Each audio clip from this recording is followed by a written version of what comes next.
সম্প্রতি দেখা যাচ্ছে সৌদি আরবের কফিলদের প্রিয় খাবার সান্ডা।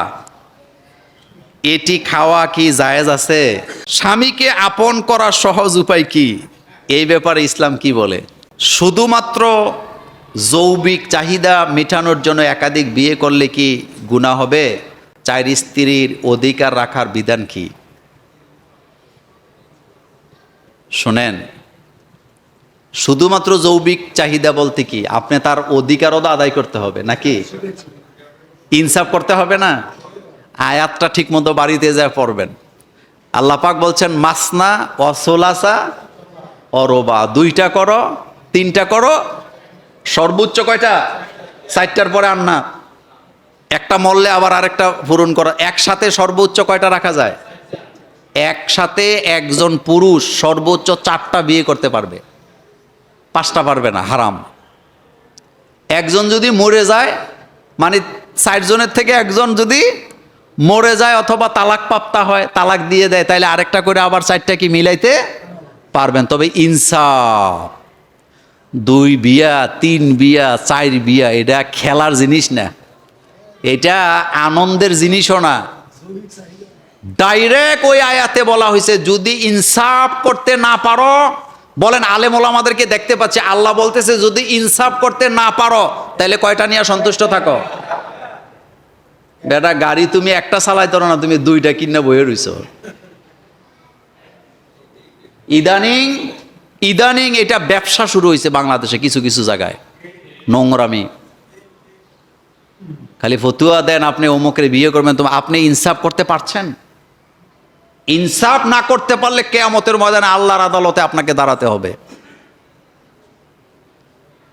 আর আমাদের দেশে ইদানিং কিছু হুজুর আছে আবেগে পইরা বিয়ে করে, এটা খুব খারাপ জিনিস। তবে বাংলাদেশে যতক্ষণ পর্যন্ত একাধিক বিয়েকে সহজ করা না হবে, ইনসাফ ভিত্তিক বিয়ে করা না হবে, জিনা দিনে দিনে বাড়বে, পরকীয়া দিনে দিনে বাড়বে। এ কথাটা সত্য না মিথ্যা?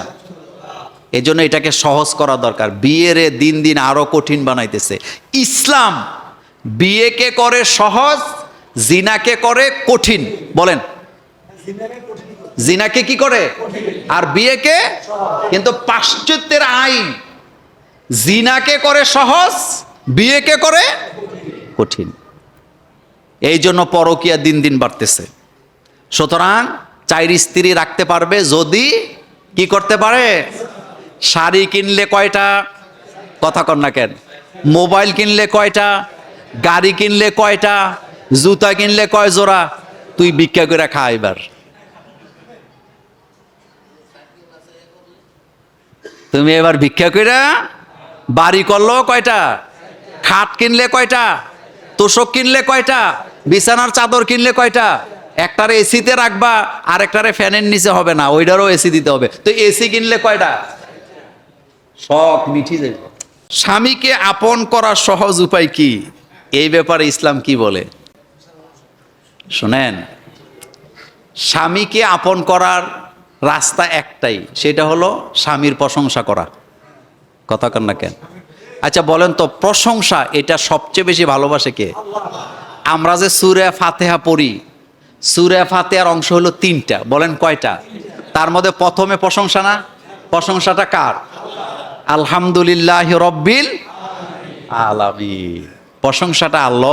আল্লাহ বলছে লা ইন শাকারতুম লা আযীদান্নাকুম ওয়া লা ইন কাফারতুম ইন্না আযাবি। তার মানে প্রশংসাকে পছন্দ করে কে? আল্লাহ। আপনার স্বামী একটা জামা পরছে, আপনি বলবেন মাশাআল্লাহ, এটা দেখলে পছন্দ, এটা পরলে ভালো লাগে।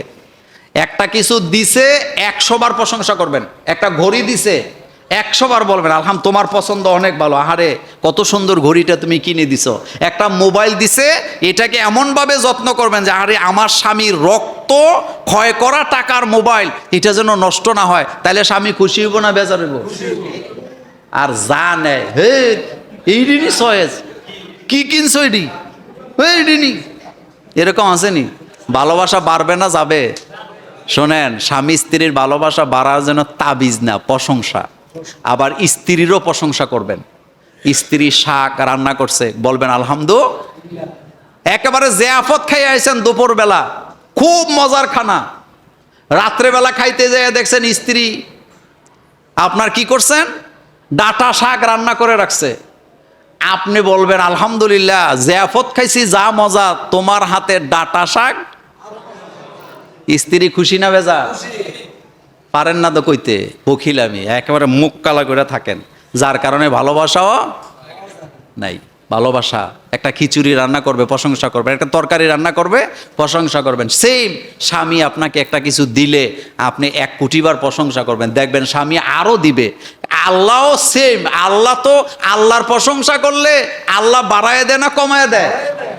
এটা কি আমার কথা না কোরআনের কথা? তো মানুষের প্রশংসা করলে কম দিবে না বেশি দিবে? আবার রাসূলের হাদিস আছে না, যে মানুষের শুকরিয়া আদায় করে না সে আল্লাহরও শুকরিয়া আদায় করতে পারে না।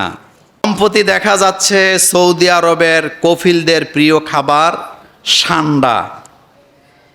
এটি খাওয়া কি জায়েজ আছে? এটা হলো গুই সাপ বলেন।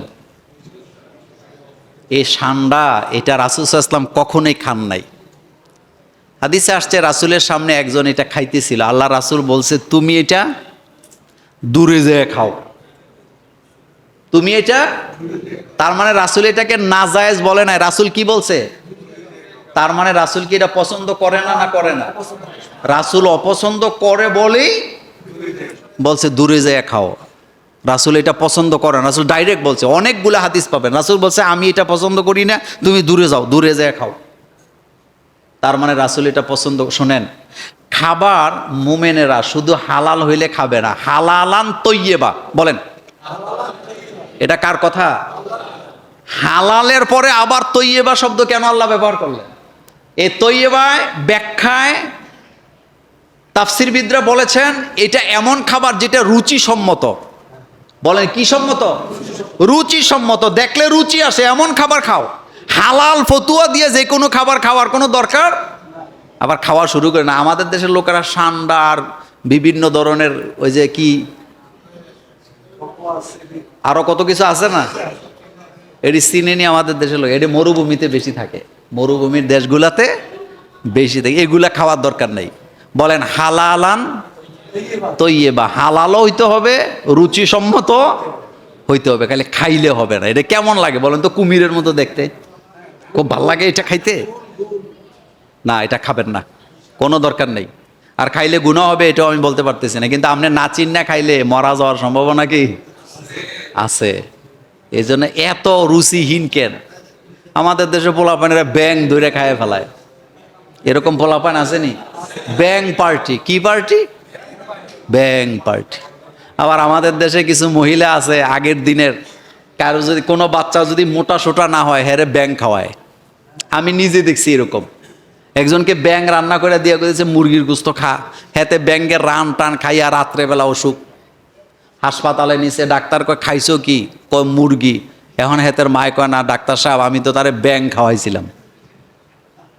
মোমেন খাবে হালালান তৈয়্যিবা, হালাল হইতে হবে, রুচিসম্মত হইতে হবে, তাইলে আপনি খাবেন।